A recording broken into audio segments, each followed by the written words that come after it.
Vamos a darle continuidad a nuestra agenda académica, vamos a seguir con una conferencia muy valiosa que se llama Sector Solidario como eje de bancarización.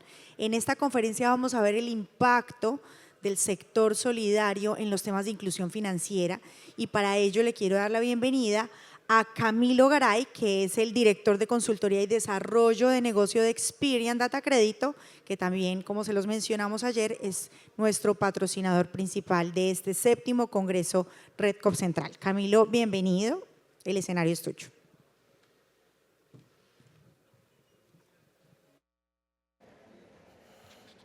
Bueno, muchas gracias a COP Central por la invitación. Buenos días a todos. Vamos a hablar un poquito de la bancarización y más allá de la bancarización, un poco de la creditización. La bancarización nosotros la podemos mencionar como el acceso que tienen las personas a cualquier producto bancario, llámese cuentas de ahorros o cuentas o créditos, digamos, formales. Vamos a enfocarnos un poquito más en la segunda parte, en los créditos, y vamos a ver qué rol está tomando el sector solidario dentro de esta bancarización. Entonces, para avanzar en la presentación, debemos tener claro dónde estamos. ¿Qué ha pasado con nuestra economía recientemente? Para eso analizamos 4 variables que para nosotros como Experian son muy importantes para el desarrollo económico. El primero que vemos, el indicador de seguimiento a la economía. Acá tengo un dato a febrero del 1.77, pero tenemos datos más recientes de abril de 1.14 que muestra que la economía efectivamente viene en una dinámica diferente para estos 4 meses que ya llevamos o que tenemos datos de 2025. Ahí hemos reactivado mucho el comercio, se ve un crecimiento muy importante y digamos la potencia que ha tenido el crecimiento muy apalancado en la agricultura y nuestro producto insignia como Colombia, que es el café. También el gasto que hace el gobierno juega un papel muy importante, no solamente dentro del ICE, sino dentro del PIB.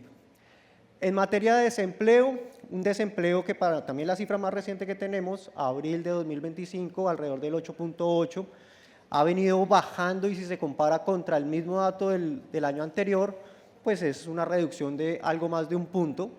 Eso es una recuperación bastante buena en materia de desempleo, pero como lo mencionaban en las charlas anteriores, hay que tener mucho cuidado con la informalidad, que al parecer pues viene creciendo también en los últimos periodos. Si vemos las gráficas de abajo, tenemos la TRM. Esa TRM que nos pegó un sustico reciente, digamos en el año 2022, alcanzó a tener valores alrededor de los 5.000 pesos. Ahorita, con las noticias recientes alrededor de la regla fiscal, nos llenamos nuevamente de nerviosismo, pensamos que la TRM podría volver a subir, pero esto sopesó con la situación que estamos teniendo en Oriente Medio, donde eso ha implicado que se sopese de alguna, que se compense la expectativa que teníamos de subimiento por la regla fiscal contra el precio del petróleo. Y finalmente, variables sumamente importantes para el sector del crédito, tenemos la inflación, tenemos la tasa de política monetaria y tenemos la usura. La usura va a ser un parámetro muy importante que vamos a ver un poquito más tarde, porque de todas formas hicimos un juego de qué debería pasar con la tasa de usura para que la creditización o la bancarización tomara niveles, digamos, relevantes. Por el lado de la inflación, el último dato que tenemos, datos de mayo, 5.05, esa inflación a lo largo de todo el año ha estado en 5.2, 5.17, ha estado fluctuando entre esos valores, pero no ha logrado bajar de ese 5%, ha estado un poquito estancada. ¿Y eso qué lleva? Que la tasa de intervención de política monetaria, pues obviamente también se mantenga muy constante, una expectativa alrededor del 8%, que termine la tasa al final del año. Y por el otro lado, la usura, que para los últimos periodos ha estado relativamente constante. En materia de crecimiento económico, una reactivación muy importante de las actividades que nosotros llamamos GHI.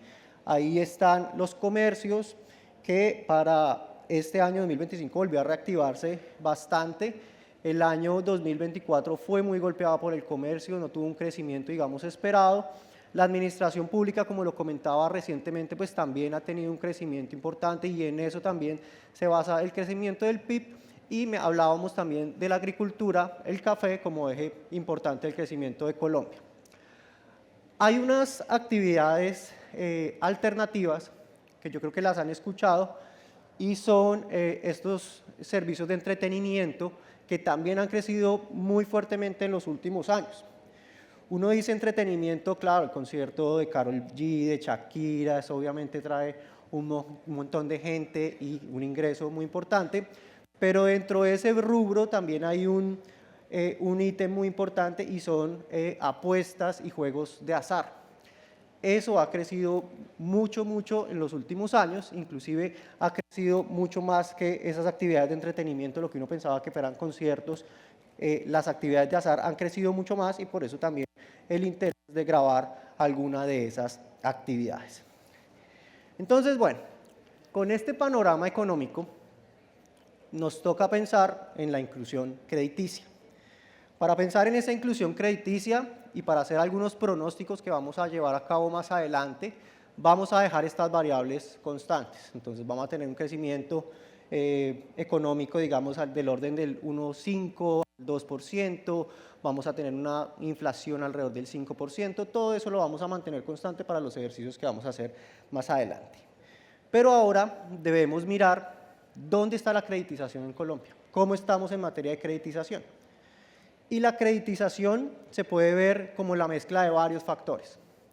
Uno de esos factores, y algo que ha crecido muchísimo en los últimos años, es la oferta del crédito. Ya no solamente los bancos o el sector solidario son los únicos que ofrecen crédito. Desde hace ya varios años y muy impulsado por todo el tema digital que se dio a partir de la pandemia, tenemos unos segmentos aparte como son las fintech, como son el propio sector real, que dan crédito directamente a estas personas. Toda esa información reposa en nuestras bases de datos y esto da un panorama diferente de lo que puede hacer la creditización. No solamente la oferta entra a jugar en la creditización, también las condiciones macroeconómicas, las condiciones propias del crédito, la tasa de usura es otro de los factores, las condiciones tecnológicas, cada vez que yo sea más ágil para ofrecerle crédito a las personas, pues también voy a tener otras ventajas. También la data alrededor de esas personas que no tienen crédito, pero puedo tener tal vez data alternativa, como hablaron ayer, todo el sistema de breve y toda la data transaccional, pues muy seguramente va a tener también un impacto importante. Y bueno, así otros factores también como la educación financiera. La educación financiera es sumamente importante, yo creo que eso está en el radar de todos nosotros, porque cada vez que la persona conozca más cómo manejar sus créditos, cómo acceder a ese crédito, pues va a perder miedo hacia el crédito formal. En Experian hemos hecho algunos estudios alrededor de la educación financiera y lo que nos damos cuenta es que muchas personas que acceden a crédito informal, al gota a gota, tienen el perfil crediticio para acceder a crédito formal, sino que no lo conocen. Entonces, por eso la importancia de reforzar este tema de la educación financiera.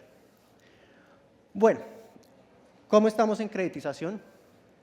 Colombia tiene 44 millones de habitantes, población adulta con posibilidad de acceso al crédito.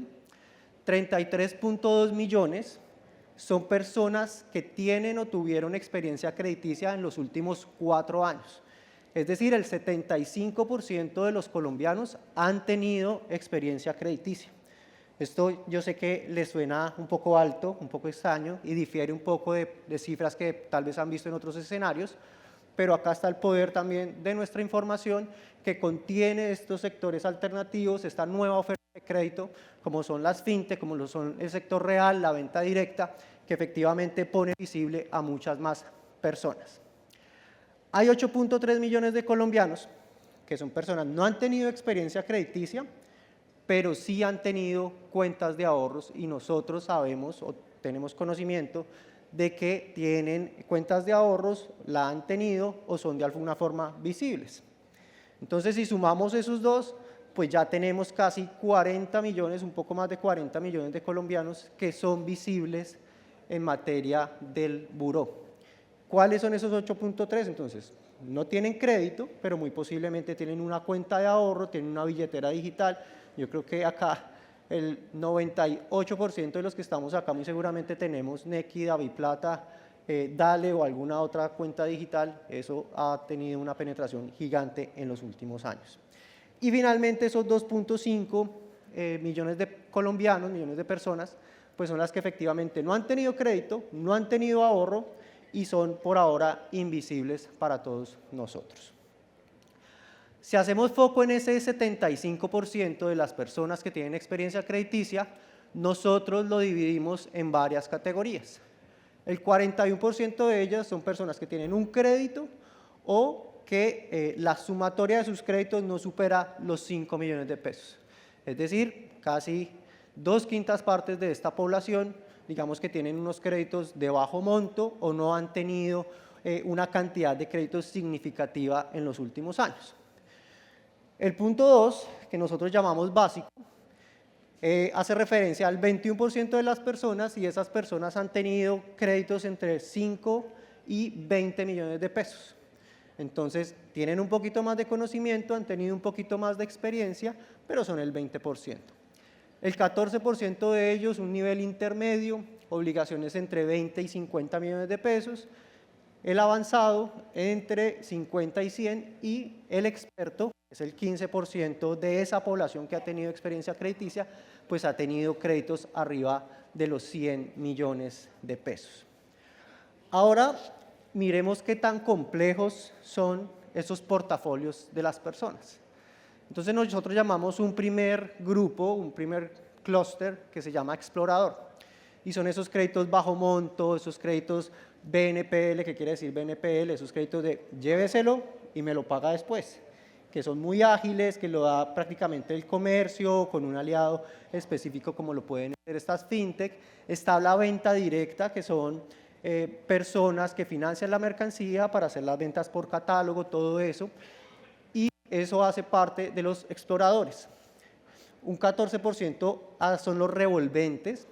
Los revolventes son personas que tienen o tarjeta de crédito o créditos rotativos, y ya después vienen portafolios un poquito más avanzados, los sólidos, que han tenido crédito libre destino, han tenido libranzas, han tenido de pronto esa libranza más otro producto de crédito. Ya después hablamos de los propietarios que han tenido libre destino, también otro portafolio de productos, y finalmente empresarios, que ya hace referencia a cartera comercial, microcrédito, y finalmente los diversificados, que son los que tienen un portafolio muchísimo más amplio, es decir, de más de 3 productos. Entonces, este es el panorama de crédito total de Colombia. Ahora miramos los sectores. El 28% de las personas que tienen experiencia crediticia en Colombia tienen un producto del sector financiero más el sector real. Entonces, aquí ya empezamos a ver la relevancia de esos sectores alternativos, donde efectivamente ya no solamente es un financiero. El 28% que tiene financiero tiene un producto en el sector real. ¿Eso qué quiere decir? Financiamiento de muebles, financiamiento inclusive de ropa, financiamiento de mercancía. Ahí hay un volumen supremamente importante. El 7% tiene financiero y fintech. Entonces, tiene una tarjeta de crédito, tiene un crédito libre destino y adicionalmente ha tenido, por ejemplo, un crédito de llévelo ahora, páguelo después, págalo en 3 meses sin intereses. Yo creo que muchos los han escuchado. 24% es exclusivo financiero, 5% no es financiero, pero sí es real y fintech, 13% exclusivo del sector real y, por ejemplo, un 14% solamente tiene créditos o obligaciones relacionadas con el segmento de telecomunicaciones. ¿Esto qué puede ser? Mi celular postpago, el servicio de internet de mi casa, todo eso lo tenemos acá. Entonces, hemos hablado globalmente del crédito, cómo se distribuye entre los sectores, pero ¿dónde está el sector solidario? El 12% de las personas con experiencia crediticia y que pertenecen al sector solidario tienen un perfil inicial. Entonces, ya cuando miramos el sector solidario, es decir, las personas que pertenecen a las cooperativas, multiactivas, fondos de empleados, el 12% está con una obligación o créditos que no superan los 5 millones de pesos. El 25% está en ese nivel intermedio de 5 a 20 millones de pesos. El 22% está entre 20 y 50, 16% de 50 a 100 y experto es más o menos la cuarta parte, que son aquellas personas que tienen créditos arriba de los 100 millones de pesos. Y aquí hay algo muy importante, bueno, me voy a regresar un segundito, y es, si se fijan, entre el inicial y el básico, hay más o menos un 36% de las personas, y ahí yo creo que el reto está en esa profundización. Entonces, si tengo un porcentaje muy alto en personas básicas, en personas que tienen un crédito o que solamente tienen montos no superiores a 5 millones de pesos, pues ahí deberíamos pensar cómo profundizar esos clientes, cómo diversificar su portafolio y darles de pronto ofertas complementarias. Eso yo creo que está en cabeza de todos ustedes, lo hemos charlado, digamos, en otros espacios de cómo seguir profundizando nuestros clientes, cómo llenarle de productos que efectivamente satisfagan sus necesidades. Muy seguramente es uno de los retos que tiene el sector solidario. Y ahora, lo que sí vemos es que estas personas son diversificadas. ¿Qué quiere decir diversificadas? Tienen 3 o más productos, pero estos 3 o más productos no son con el sector solidario. Tienen algunos con el sector solidario, muy seguramente otros con el sector real, y ahí también está el reto de si yo quiero diversificar estos clientes, ¿cómo hago para traerme el saldo que tienen esos otros productos del mercado? Entonces, el sector solidario, por un lado, tiene, si uno lo miraba desde la óptica de la cantidad de productos y el monto, puede que sean productos no de tan alto monto, pero sí de montos pequeños que pueden tener varios portafolios. Entonces, ahí es un poco el reto de cómo me traigo esos otros productos que pueden hacer parte de mi entidad. Si miramos los exploradores, esos créditos, digamos, de entrada como real y eso, pues obviamente ahí no hay mayor cantidad en el sector solidario, la mayoría son esos certificados y esos sólidos, que son los que tienen crédito libre destino, que es un alto porcentaje de la oferta que tiene el segmento solidario. Ahora, ¿con quién comparte el sector solidario? El sector solidario comparte un 41% de sus clientes con personas que tienen financiero y además créditos del sector real, ese 41%. El 22% tienen sector solidario y tienen sector financiero. Era lo que les decía, muy seguramente tienen portafolios complejos, pero vean que mucho de su saldo, muchas de sus obligaciones están en el mercado, el reto está en traer esas obligaciones con nosotros. Y un 11%, el tercer portafolio más importante, son aquellos que tienen solidario, fintech y sector financiero. Siempre financiero está por ahí en algún ladito. Ahora, la mayoría de los colombianos han tenido una primera experiencia con el crédito y la diversificación ha sido la clave. Y es el reto que queríamos mostrar en esta primera parte de la creditización o de la bancarización. Nosotros quisimos llegar un poquito más allá y es cómo hacemos para que esa creditización o esa bancarización llegue a un nivel más significativo, suponiendo que mantenemos variables macroeconómicas constantes y empezamos a hacer un juego con la tasa de usura. La tasa de usura es, digamos, un elemento que está en conversión en varios espacios y ¿ustedes creen que si hay aumento en la tasa de usura se puede llegar a segmentos más bajos de la población? Yo creo que sí. No es el único factor, pero yo creo que sí. Pero ¿qué tanto tiene que crecer esa tasa de usura? Lo primero que hicimos fue mirar correlaciones, entonces, cómo va cambiando esa tasa de usura con respecto a los perfiles que vienen entrando, a los perfiles que yo le vengo dando crédito en los últimos años. Simulamos cómo es esa relación y miramos qué tanto impacto podría tener la tasa de usura en unos niveles de riesgo que ya les voy a mostrar. Acá tenemos 3 líneas. La primera línea, la línea verde, la tasa de usura de consumo. Esa es, yo creo que familiar para todos.